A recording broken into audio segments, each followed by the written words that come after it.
नमस्कार, स्वागत है आपका। सुबह के 10 बजने वाले हैं और बड़ी खबरों के साथ इस बुलेटिन में मैं हूं आपके साथ आशा झा। और शुरुआत करते हैं दिल्ली से आ रही बड़ी खबर के साथ। आपको बता दें कि दिल्ली में बदमाशों के हौसले कितने बुलंद हो चुके हैं और दिल्ली पुलिस के जवान कैसे जान हथेली पर लेकर दिल्ली में काम करते हैं, इसकी मिसाल दिल्ली में कल रात देखने को मिली।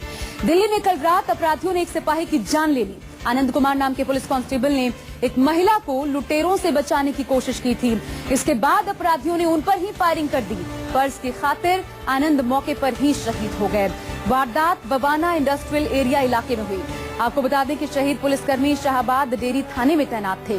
आनंद अपनी ड्यूटी पर जा रहे थे, तभी कुछ लुटेरे महिला से लूटपाट के बाद भागने की कोशिश करते उन्हें दिखाई पड़े।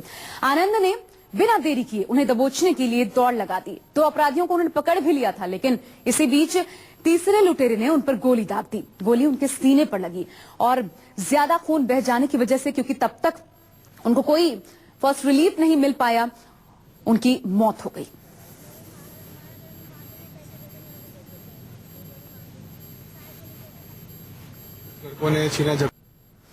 तो फर्ज की राह पे कुर्बान हो गया, शहीद हो गया आनंद। और जो पीड़ित महिला थी जिससे लूटपाट हो रही थी, जिसको बचाया आनंद ने, उन्होंने क्या कुछ कहा सुनवाते हैं। मैं सर मेरे पैसे छीन के भाग रहे थे, बटुआ मोबाइल पैसे सब छीन लिए सर।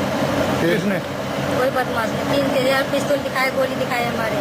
फिर ये कुछ बोले ही नहीं, किसका भाई मेरे मारा कर मार दूंगा, पैसे दे दे, मैंने कहा दे दिए साहब, ये गोली मार दूंगा। साहब को नहीं देखा, साहब इधर से जा रहा था, ये उसको पकड़ रहे थे हमारे। तो पुलिस वाला यहाँ से गुजरा था उधर जा रहा था। मैं सर मेरे पैसे छीन के भाग रहे थे, बटुआ मोबाइल पैसे सब छीन लिए सर। किसने? कोई बदमाश ने 3,000 पिस्तौल दिखाए, गोली दिखाए हमारे। फिर ये कुछ बोले ही नहीं, किसका भाई मेरे मारा कर मार दूंगा, पैसे दे दे, मैंने कहा दे दिए साहब, ये गोली मार दूंगा।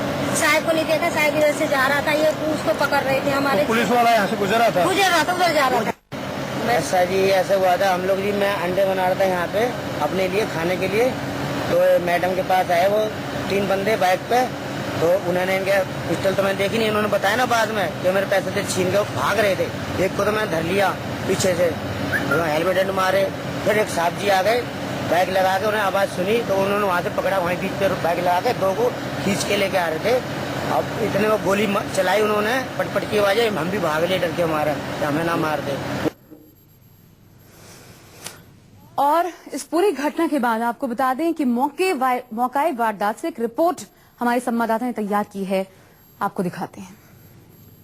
देश की राजधानी दिल्ली में बदमाशों के हौसले इस कदर बुलंद हो चुके हैं कि पुलिस पर भी हमला करने से नहीं चूक रहे हैं। दरअसल मामला शाहबाद डेयरी थाने का है, जहां पर एक महिला के साथ लूटपाट की कोशिश हो रही थी। तो उस महिला ने जब शोर मचाया तो पास में ही पुलिस पिकेट पर तैनात एक जाबाज सिपाही, जिसका नाम आनंद बताया जा रहा है, उसने उस महिला को बचाने की कोशिश की।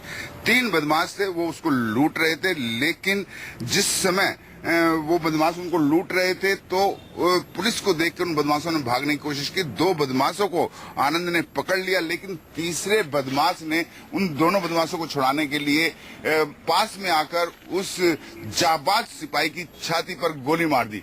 हालांकि जाबाज सिपाही उनसे फिर भी लगातार जूझता रहा, लड़ता रहा, उन्हें पकड़ने की कोशिश करता रहा, लेकिन फिर हेलमेट से उसके सर पर वार किया गया, जिससे उस जाबाज सिपाही की मौके पर ही मौत हो गई।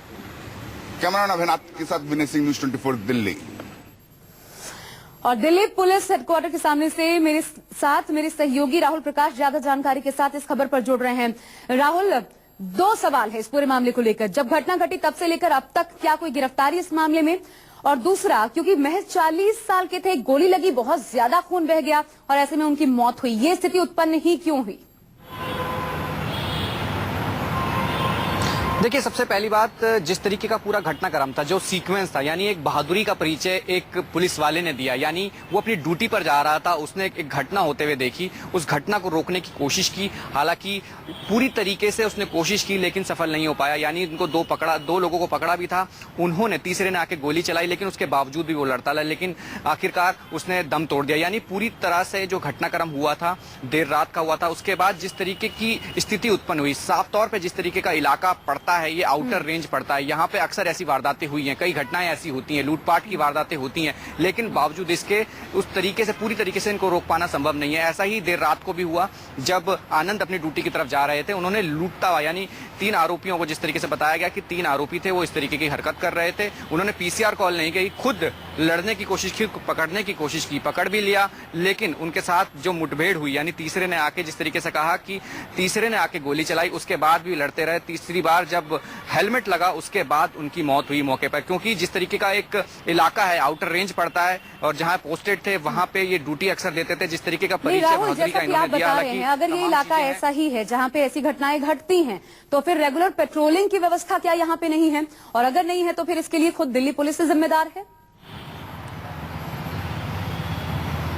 देखिए, लगातार पेट्रोलिंग होती है, ये एक अपनी ड्यूटी पर जा रहे थे, ड्यूटी तैनात रहती है, लेकिन अक्सर इस तरीके की घटनाएं यानी जो क्राइम रेट की हम बात कर रहे थे, ऐसी घटनाएं बहुत ज्यादा आउटर दिल्ली में जिस तरीके की हुई हैं। अभी पिछले कुछ दिनों में हमने देखा था किस तरह की घटनाएं हुई हैं, स्नैचिंग की हुई हैं, लूट की वारदात हुई हैं, और एक घटना ये जिस तरीके की लूट हो रही थी उसको रोकना एक कोशिश आनंद ने की थी, लेकिन वो सफल नहीं हो पाई। लेकिन अपनी बहादुरी का परिचय देते हुए वो एक उनको जिस तरीके की उनकी जो मौत हुई है, शहादत उनको मिली है, यानी साफ तौर पर कहीं ना कहीं जिस तरीके की पिकेट व्यवस्था जो व्यवस्था वहां पे है वो जरूर है, लेकिन जिस तरीके का घटनाक्रम वहां लगातार बढ़ रहे हैं, ये एक सवालिया निशान है दिल्ली पुलिस पे कि आखिरकार किस तरीके की पुलिसिंग उस इलाके में आउटर दिल्ली में है, क्योंकि अक्सर ऐसी घटनाएं उधर से ही देखने को मिलती हैं। क्योंकि इससे पहले अगर हम घटनाएं बताएं, कई ऐसी घटनाएं हो चुकी हैं, लूट की हो चाहे हत्या की हो, कई वारदात लगातार उस डिस्ट्रिक्ट से सुनने को मिलती है। लेकिन जिस तरीके का पूरा घटनाक्रम था, राहुल बने रहिए हमारे साथ। इस वक्त कांग्रेसी नेता मीम अफजल जी हमारे साथ जुड़ गए हैं।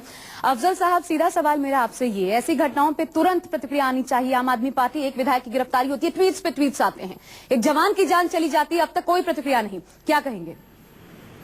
देखिए, सबसे पहले तो पुलिसकर्मी जिसने बहादुरी का काम किया, एक महिला को रात को 1 बजे बचाने का काम किया और जिसको बदमाशों ने गोली मारी और वो शहीद हुआ, उसको मैं खराजे अकीदत पेश करता हूँ कि अगर हमारी पुलिस और सिक्योरिटी फोर्सेस के अंदर कहीं कहीं पर कुछ गलत लोग हैं, जिसका अक्सर मीडिया में जिक्र होता है और काफी क्रिटिसिज्म भी होता है और हम लोग भी करते हैं, वहीं ऐसे पुलिसकर्मी पर भी हम सबको अपना रिएक्शन देना चाहिए और उसके लिए उसकी हौसला अफजाई करनी चाहिए कि उसने अपनी जान दी है लॉ एंड ऑर्डर को लेकर के। जाहिर है कि इसमें पुलिस का अगर नेगेटिव रोल देखा जाएगा तो पॉजिटिव भी देखा जाएगा।